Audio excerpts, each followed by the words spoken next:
Let's welcome in the management at Apollo Hospital. They declared their numbers yesterday. Suneeta Reddy, Managing Director at Apollo Hospital, is with us. Ma'am, thanks so much for taking out time for us. So when we look at the Q3 performance, once again, 17% growth. Was it led by matured hospital? Did they continue to grow greater than double digit?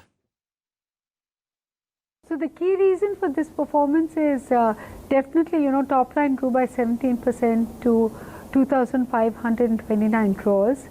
Our EBITDA improved by 19%, and that grew to 370 crores. So that definitely the EBITDA is growing really fast, and I think the investments that we've made in new hospitals has really started to kick in. Our mature hospitals grew by 9%, and however the margins improved from 21.4 to 22.2.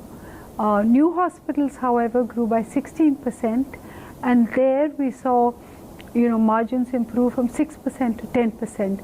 So I think that really resulted in a better margin profile.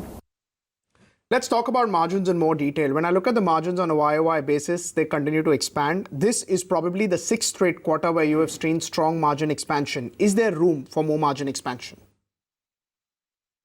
I think what you said is very correct, that as new hospitals mature, we should reach that. The blended margin currently is at 18.8, but if you look at the new one, at the mature ones, it's at 22.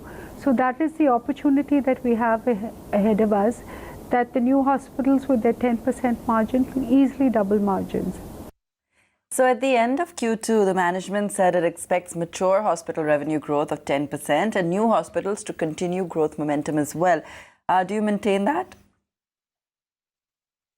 Yes, I think we've proved that on the whole, healthcare services revenue grew by 12% and mature hospitals grew by 9%. Apollo's heavy expansion phase has now ended. How did the new hospitals do in the quarter, in terms of actually delivering a turnaround, and what's the outlook going forward? So the overall occupancy stands at 70%. However, mature hospitals are at 71.4%. New hospitals are at 65, some are at 65 and one lot at 68. But I think we should look at that as an opportunity to grow and increase both volumes and revenues. Right. Can you tell us what was the performance of the Navi Mumbai hospital? Did it continue to see positive EBITDA with better occupancy? Yes, it did. So we had 54 crores of turnover and an EBITDA of 9.2 crores. What is the update on Ayushman Bharat, and has that made a dent to the slowdown? How do you see your volumes for the sector benefiting from this? I think that the discussions continue to happen. There is the allocation for Ayushman Bharat in this budget was 6,700 crores. So there's probably 6,700 crores of opportunity as I see it.